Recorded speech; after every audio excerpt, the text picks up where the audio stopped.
ఒక సామాన్యుడి ఇంట్లో సోఫా కమ్ బెడ్ ఉంటే చాలా అవసరాలకు వస్తుంది. ఎందుకంటే ప్లేస్ ఏమో తక్కువ ఉంటుంది మన ఇళ్ళల్లో. అలాంటప్పుడు మళ్ళీ బెడ్గా మార్చాలి, గెస్ట్లు వస్తుంటారు, చుట్టాలు వస్తుంటారు, కింద పడుకోబెట్టలేం కదా. అందుకే సోఫా బెడ్ డిజైన్ అనేది జరిగింది. ఒకసారి జ్యోతిబాబు ఓపెన్ చేసి చూపిస్తాడు మనకి. సో ఇప్పుడు ఒకసారి ఓపెన్ చేసాం అండ్ ఇలా ఉంది కదా కూర్చున్నప్పుడు. ఇప్పుడు మీరు చూడొచ్చు నీట్గా అది బెడ్ కూడా అయిపోతుంది. ఒకసారి చూడండి, బెడ్ అయిపోతుంది. 3 పిల్లోస్ వస్తాయండి, very high soft density foam పిల్లోలు. ఒకసారి చూడండి మీరు, ఇవేవో లోపలంతా ఏదో గట్టి వేస్ట్ వేసినవి కాదు, మంచిగా ఉంటుంది. నీట్గా ఓపెన్ చేసి చూపిమన్నా చూపిస్తాను. ఇది ఒకటి ఓపెన్ చేస్తే మీరు నీట్గా మీరు ఎక్కడైనా చూడండి, అది చాలా మంచి క్వాలిటీ. ఇప్పుడు కప్ హోల్డర్స్ ఉంటాయి, హ్యాండిల్ బార్ ఉంటుంది.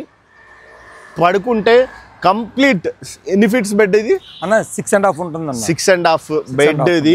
నీట్గా మళ్ళీ క్లోజ్ చేసుకోవచ్చు, సినిమా చూసుకోవచ్చు. ఇప్పుడు యూజువల్గా కొంతమంది సజెషన్స్ ఇస్తాం మేము.